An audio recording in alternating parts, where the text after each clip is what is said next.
love for her children, it remains as the most cherished as it stays in its purest form in the happiest and the toughest times. But it definitely comes under the test when the challenge is spread into a lifetime. There is a saying that life does not come with a manual, it comes with a mother. And it's a mother's love and care that carves the best out of her children. Today, we are privileged to have a superwoman, a mother who has been fighting tirelessly for her beautiful little angel. And in the process, her life has changed in ways she had never imagined. I present to you Naghmana Khan and her adorable daughter, Arzu.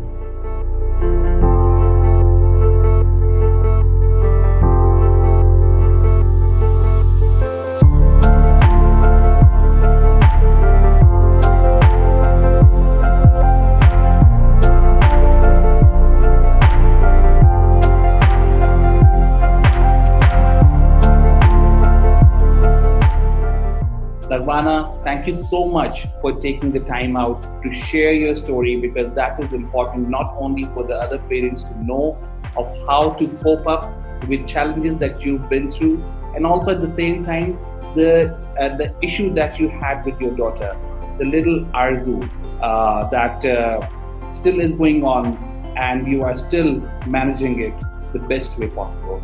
How are you doing today? Firstly, thank you for the opportunity of coming on your program and talking about a very important issue, something that's very close to my heart, so I'd like to thank you for that. I'm doing very well. Like most mothers, I've got day-to-day chores that need to be done. I work full-time as well, and along as working as a full-time mother, also a full-time job that I do in the IT sector. Today's been like any other day, working from home and also attending to everyone else's needs as well. Arzu is very dear to me. I have 4 older children, and my last child being a son. I've got three daughters and a son. And after my son, I thought, okay, we're done with family planning. And that was it, and I'd focus on my career. But of course, Allah had other plans for me. And in 2018, I found out I was pregnant with Arzu. We were both quite, my husband and I were very elated. Alhamdulillah, children are blessings. She was meant to be. And on 25th of February, Arzu was born in 2019. So pretty much very soon after her birth, we realized that something was not quite right. She seemed to be struggling with breathing and just basic, her response was a bit slow. So she was kept in an incubator, and when I visited her in the neonatal ward, the pediatrician that was seeing her first mentioned that, something's quite not right, Mrs. Khan, you're an experienced mother. We're just trying to figure out what it is. And that's when the syndrome Prader-Willi first came up. Prader-Willi syndrome is a very rare, non-inherited genetic disorder. And, it's usually detected by genetic screening and scanning, and it's caused by a loss of function of genes in a particular region of chromosome 15. So I won't go into too much medical detail, but basically Arzu was showing symptoms of having Prader-Willi syndrome, and it was suggested by her pediatrician to get some further testing done for her. So yeah, obviously the diagnosis of a permanent lifelong disability was extremely difficult to absorb. No parent wants their child to be ill, let alone having a permanent lifelong disability. So I guess the first step was to accepting that she had this condition. And then once we accepted that she had this condition, we were able to then move on and provide support to her in terms of her ongoing medical needs. She's currently seeing a team of doctors and therapists. She has ongoing weekly and fortnightly appointments, and every 6 months or so she's seen by her physicians. It is tiring, it's taxing, it's hard to explain to younger siblings what's happening with Arzu. In the first 4 to 6 months of her life, she was very, very ill. We were in and out of hospital, and there's not much known about the disorder. So when you try and research on your own, you're coming up with worst case scenarios. So initially it was a very bleak future that I had envisaged for Arzu. And as a parent, that was very, very distressing. But whilst you're in hospital, I think a children's hospital is probably one of the most saddest places to visit. My stays in the hospital with Arzu were anywhere between 5 days to 2 weeks on end, and you see some very, very sick children in there. And it was then that I realized that whatever condition Arzu had, she was still a lot better off than some other children I had seen there. So, despite all the hardship that I was facing, I did find so many other blessings to be thankful for. And I suppose it was that blind faith that kept me going, and in terms of mental well-being and being able to support the rest of the family through this. Arzu was quite sick. She had a lot of respiratory issues, so we were in and out of hospital quite a lot. So it put a lot of strain on my husband, who had to then look after the rest of the family while I was focusing in hospital with Arzu. But as a mother, your brain just doesn't switch off. As well as looking after Arzu, I was sort of also worried about the state at home as well, making sure the rest of the children were well supported and taken care of. So it was a very difficult time, but alhamdulillah, you get through it. You've got no choice but to sort of get the job done. Naghmana, the life before Arzu came in would have been much more different than how it is after Arzu pitched in. Can you tell me the changes that you went through in your life as a person before and after Arzu? Sure. Prior to Arzu, I was on a huge health kick. I had, raised 4 other children. My youngest son was about to start school, and I thought, okay, it's about time to focus on me. I was diagnosed with type 2 diabetes, so I was determined to reverse that. So I was exercising, gymming. I felt great. I looked great. My career was back on track. I was enjoying work, and I was actually looking forward to, okay, all the children are now at school and at university, and it's time to focus on me. Perhaps do some leisurely travels, but Allah obviously had other plans. I wouldn't say I was very materialistic, but I was a perfectionist. I liked things orderly. I liked dressing well. I liked all the luxuries of life. And so that's where I was prior to Arzu. After Arzu, my whole perspective on life changed. I guess nobody on this earth is spared of hardship. Everyone will see hardship. and everyone will see happiness to some varying degrees. I guess the hardship that came with an ill child and uncertain prognosis completely changed my perspective on life. In terms of,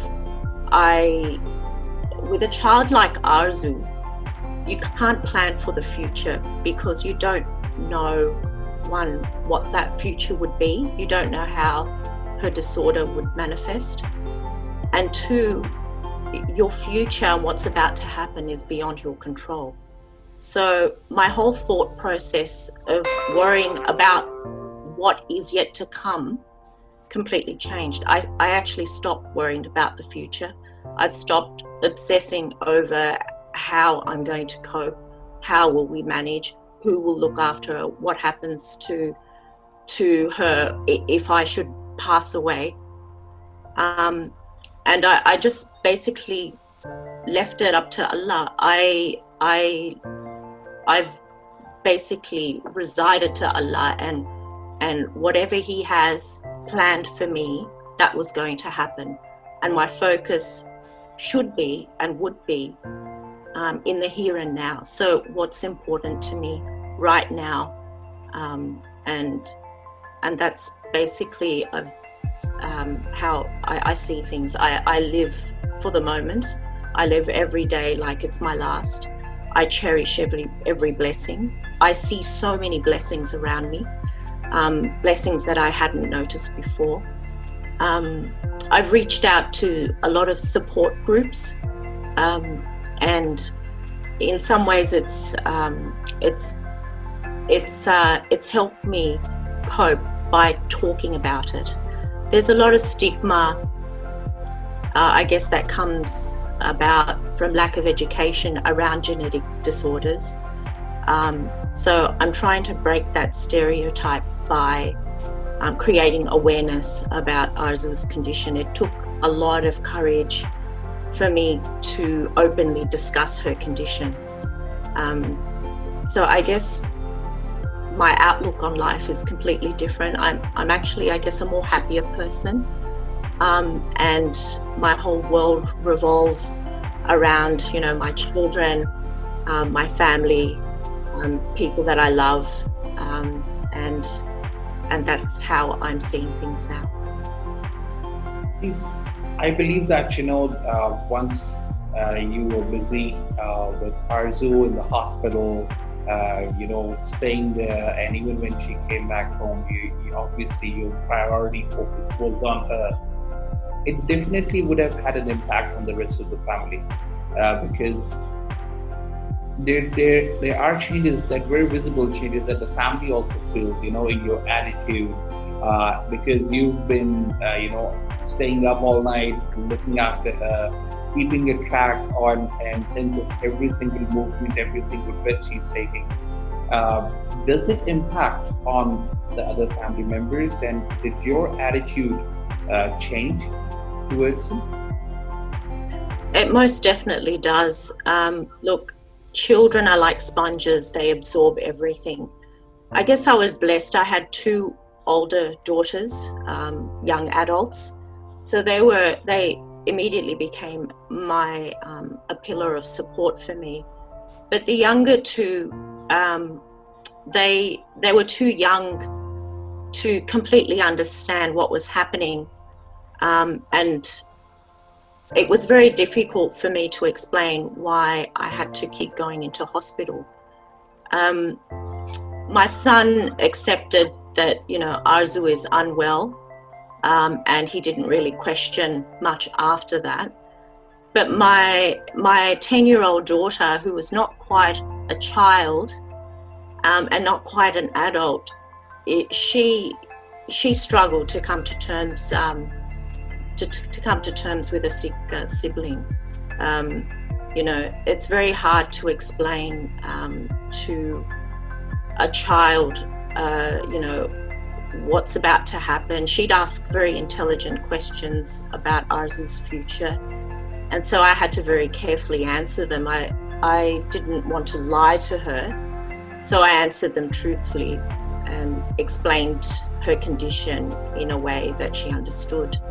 But I guess the turning point for me was when I was busy cooking, and Arzu suddenly started choking. She had what we call a blue episode, where she suddenly stopped breathing. So, you know, my third daughter, Ayana, she witnessed all that. And it was quite traumatic for her. She became very upset, even though I was very calm. And, you know, Arzu settled eventually, but I guess that whole image kept playing out in front of her over and over again. Ayana then asked me, you know, if Arzu was going to die. And I didn't honestly know how to respond to her. And that absolutely broke me. It shattered me. I felt so sad for this child that, you know, she's got so much anxiety and fear of losing her sister. And I felt very sad for, you know, Ayana that day.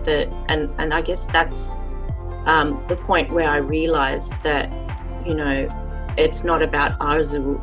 There are other family members that are being equally affected, if not more. And I actually need to spend some time with her and engage with her because I was so obsessed with Arzu and her well-being.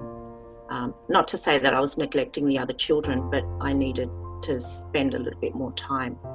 So Ayana eventually did start seeing a counsellor at school. I reached out to her teachers and I explained the situation, and her teachers are very switched on. They're trained to pick up, you know, anomalies and behavioural issues.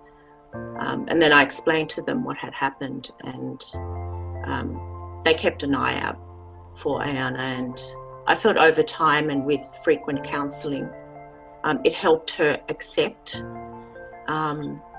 and, you know, help her deal with when I had to be away for extended periods of time in the hospital. So I guess, you know, in summary, just as a family, you need to be very communicative, just to be open and honest. And I extend that to, you know, extended families as well. It is what it is.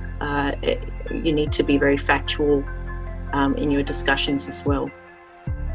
Initially, my immediate family is all here, and my husband's family is, you know, based in Canada.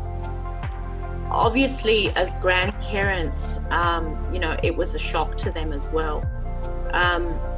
But I think they were more concerned for my mental well-being, and they were trying to support me as much as they could.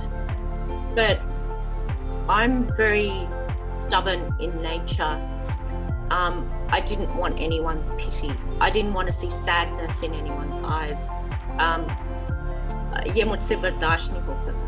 just did not want to see pity. Arzu is very special. Yes, she has some medical needs, but she is just like any other child. And treat her like any other grandchild. She doesn't need any special privileges. I try to educate my parents, and my husband, you know, would have done the same. But, you know, with their old school thinking, and I suppose blind faith in Allah, dua karo, theek ho jayegi. And I said, well, I mean, that's all well and good, lekin दुआओं से जो chromosomes missing है वो वापस नहीं आ सकते, right? You know, duas are very, very good, but you know, I'm a scientist by profession, so you know, those missing chromosomes, Arzu, they won't magically appear. She will have this condition for the rest of her life. We just need to focus on the quality of her life. Very true. One thing I would just want to know, because see, As a mother, uh, seeing your daughter or seeing your family, even when your own other daughters and son felt that distance from you because of your extended time allocated for Arzu. What keeps you going? Because see, this is something that is an ongoing process. As you said, you live for the day. Is that the key that keeps you going as a mother, that you're going to be there for your family, for the rest of the family, and also for Arzu every day in and out? What gives you that motivation? Because that is something that where people at times get tired, at times they let go, at times they even feel that they've not done enough or they cannot do enough. What would be your advice to them, or what should they opt for that should keep them going the way you have? Look, I wouldn't say I'm a superhuman being or anything like that. I have my, bad days as well. But I guess the key is to self-help first. So treat, sort out your demons first before you try and help others. As I said, I'm very persistent and stubborn. And I guess my mentality was, I'm not going to let this thing beat me. This is the, Tika, it's a disorder, but it's not going to define who Arzu is. Arzu is not going to be known as the girl with Prader-Willi syndrome in my family. She's going to be known as, Naghmana Khan's daughter. Her disease does not define her. And I guess my advice for other parents who are going through similar situations is do your research, reach out to support groups, talk to people that are also going through the same thing. By talking about it, it kind of normalizes it. We don't have to attach a stigma to it. If you are treating and going about your day-to-day life as per normal, then no one else will feel the need to treat you any different, if that makes sense. Well, Naghmana, it makes sense completely, because I tell you, you're the second most strongest Wonder Woman I have come across in my life, who's taken a challenge that Lord Almighty and life has put in front of her heads on. And that is, I think, where, the important part is that one needs to be very realistic with life, or what it has for you and what it's presented. Arzu, I've seen her and I'll show you guys too. Arzu is adorable. She is a beautiful child, and yes, God willingly, and with the continuous efforts of a Wonder Woman, supernatural mother, she is going to be perfectly fine in the future. Naghmana, I would like to thank you for sharing your experience, sharing your emotions.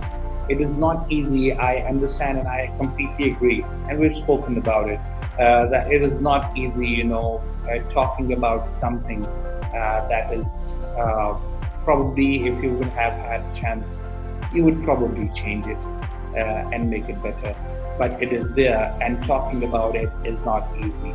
You give strength to a lot of mothers out there.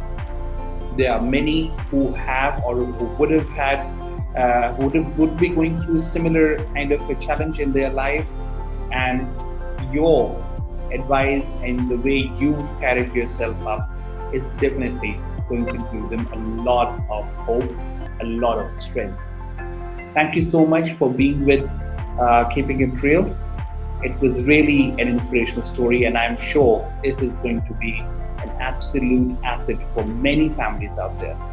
who might be thinking that they've been going through a very difficult time, yours will definitely give them a lot of courage. Thank you so much. Thank you very much. Thank you. More. More. More. Good girl. Thank you. Thank you. Thank you. Good girl. And more. More. Good girl. Oi.